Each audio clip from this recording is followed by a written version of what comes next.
విషయానికి వస్తే అధ్యక్ష, ఆనాడు మీకు తెలుసు అధ్యక్ష, ఎండిన చెరువులు, ప్రాజెక్టులు కట్టలేదు, రకరకాల అవస్థలు, ఒక్కొక్క ప్రాజెక్టు ఎస్ఆర్ఎస్పి కానీ అప్పర్ మానేరు, నా కాన్స్టిట్యున్సీ అధ్యక్ష, అప్పర్ మానేరు అధ్యక్ష 12 ఏళ్ళకి ఒకసారి నిండేది. కుడెల్లి వాగులో మంజీరాలో నీళ్ళే వచ్చేది కాదు అధ్యక్ష. ఆనాడు ఎన్నడూ ప్రాజెక్టుల విషయంలో పెద్దగా పట్టించుకోలేదు అధ్యక్ష. మరి ఇక నేను మళ్ళీ ఎక్కువ మాట్లాడితే ఎక్కువ మాట్లాడినాను అంటారు అధ్యక్ష, నేను దాని జోలికి పోను. ఆ రోజు కాంగ్రెస్ పరిపాలనలో పరిస్థితి ఏంటంటే అధ్యక్ష, కొంతమంది రైతులది వాళ్ళ ఇంటి పేరే ఆఖరికి వ్యవసాయంలో వచ్చిన ఛాలెంజ్ల వల్ల వాళ్ళ ఇంటి పేర్లే మారిపోయిన పరిస్థితి. నల్లగొండ పక్కకు మూషంపల్లి అని ఒక ఊరు ఉంటుంది అధ్యక్ష. ఆ ఊళ్ళో రామరెడ్డి గారు అని ఒక పెద్ద మనిషి, పాపం ఆయన 54 బోర్లేసి, బోర్లు వడక ఆఖరికి ఆయన ఊళ్ళో ఆయన పెట్టిన పేరే బోర్ల రామరెడ్డి.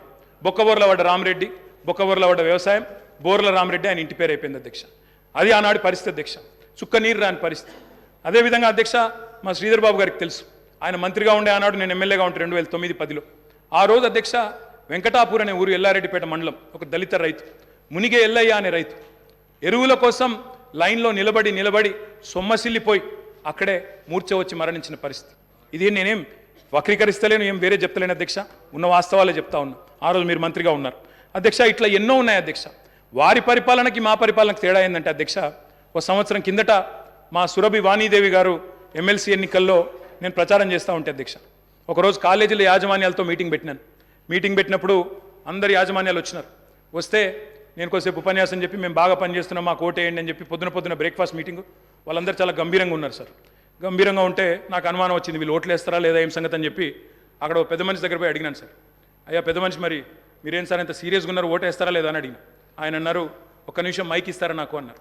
తీసుకోండి అని చెప్పినాను సార్. ఆయన పేరు అధ్యక్ష, ఆ పెద్ద మనిషి పేరు కృష్ణారెడ్డి గారు. మన ఐతవోలోనే ఊరు, మన మహబూబ్ నగర్ జిల్లా, పూర్వ మహబూబ్ నగర్ జిల్లా, ప్రస్తుత నాగర్ కర్నూలు జిల్లా అధ్యక్ష. ఆయన గొప్ప మాట చెప్పినారు అధ్యక్ష. ఆయన ఏమన్నారంటే, నా పేరు కృష్ణారెడ్డి అండి, నేను ఎస్విఎస్ అనే మెడికల్ కాలేజ్ నడుపుతాను మహబూబ్ నగర్ జిల్లాలో. మరి ఒకప్పుడు నా ఊరిలో ఏమయ్యా కృష్ణారెడ్డి, నీ చేను ఎక్కడ ఉంది అంటే చెరువు కింద ఉంది అని చెప్పేటోన్ని, కానీ కేసీఆర్ గారి ప్రభుత్వం వచ్చిన తర్వాత నా చేను చెరువు కింద లేదు, నా చేను కిందికే చెరువు వచ్చింది అని ఆ కృష్ణారెడ్డి గారు చెప్పారు అధ్యక్ష.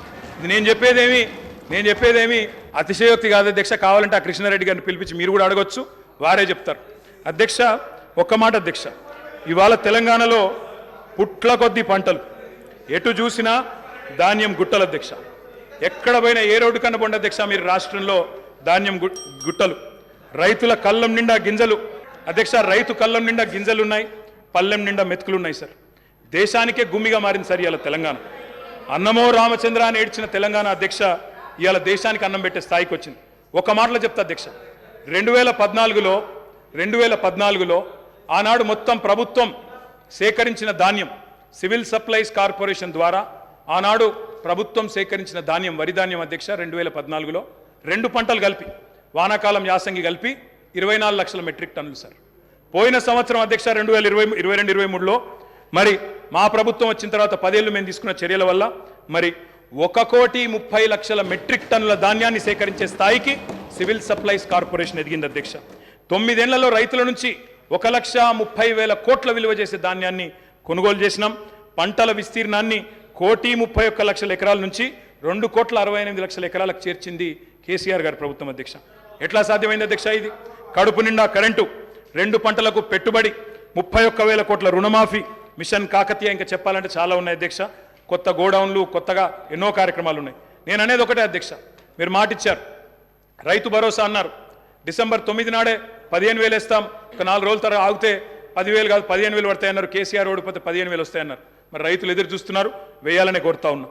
అదేవిధంగా మీరు చెప్పారు 2 లక్షల రుణమాఫీ ఏకకాలంలో సింగిల్ స్ట్రోక్ చేస్తామన్నారు. 24 గంటలు అన్నారు, 24 రోజుల్లోనే చేయమని చెప్పి రాష్ట్రంలోని లక్షలాది మంది రైతుల తరపున కోరుతా ఉన్నారు.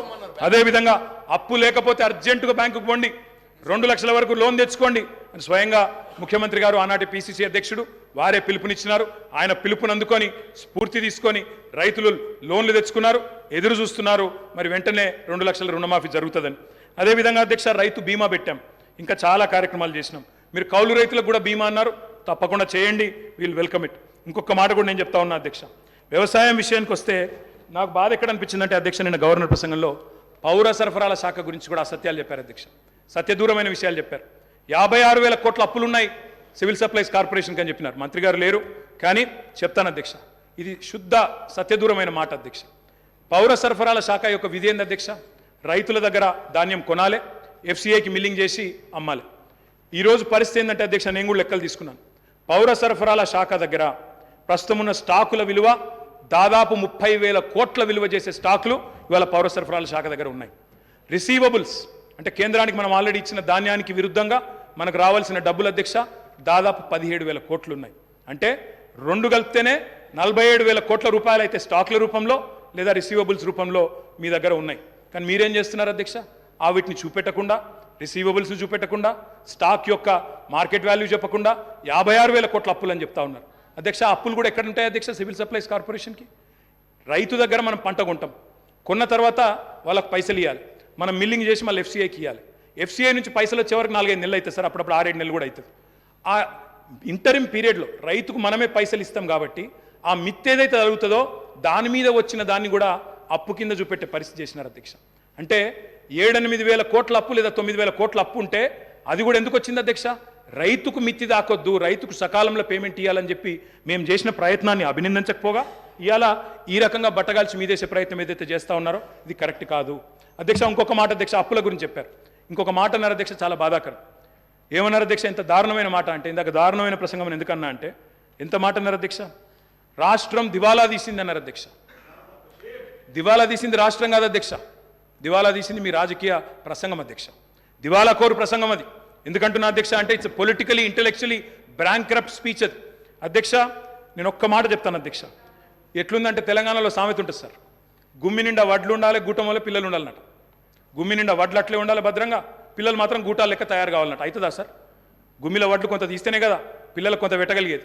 అందుకే అంటా ఉన్నా అధ్యక్ష నేను, ఇవాళ తెలంగాణ తన ఆర్థిక పరపతిని వినియోగించుకొని బ్రహ్మాండంగా భవిష్యత్తు మీద పెట్టుబడి పెట్టింది, క్యాపిటల్ ఎక్స్పెండిచర్ చేసింది. మేము ఇవాళ చేసిన ప్రయత్నం వల్ల ఏం జరిగింది అధ్యక్ష? బ్రహ్మాండంగా ఈరోజు 1-2 కాదు అధ్యక్ష, కేంద్ర ప్రభుత్వ సంస్థలే చెప్తా ఉన్నాయి Telangana per capital income highest in the country అనే మాట స్వయంగా రిజర్వ్ బ్యాంక్ ఆఫ్ ఇండియా చెప్తా ఉంది. ఏ స్టేట్లో లేని పర్ క్యాపిటల్ తలసరి ఆదాయం తెలంగాణదని చెప్తా ఉంది అధ్యక్ష. మరి అప్పు అంటారు, అప్పు చేసి మేము దేని మీద పెట్టినాం అధ్యక్ష? అప్పు అంటారు, ఆస్తుల గురించి చెప్పరు అధ్యక్ష. నెట్వర్త్ చూడరు, నెట్వర్త్ గురించి చెప్పరు. అప్పు చేసి మీలాగా పప్పు పిల్లలు పంచలేదు మేము అధ్యక్ష. నేను అనేది ఒకటే, శ్రీధర్ బాబు గారిని కూడా నేను కోరుతా ఉన్నా, మీరు లెజిస్లేటివ్ అఫేర్స్ మినిస్టర్గా ఉన్నారు శ్రీధర్ బాబు గారు. ఇప్పుడు టైం కేవలం 12:30 అవుతుంది. మనం ప్రజలకు సబ్జెక్ట్ ఇంతకంటే పెద్ద సబ్జెక్ట్ ఏముంటుంది అధ్యక్ష?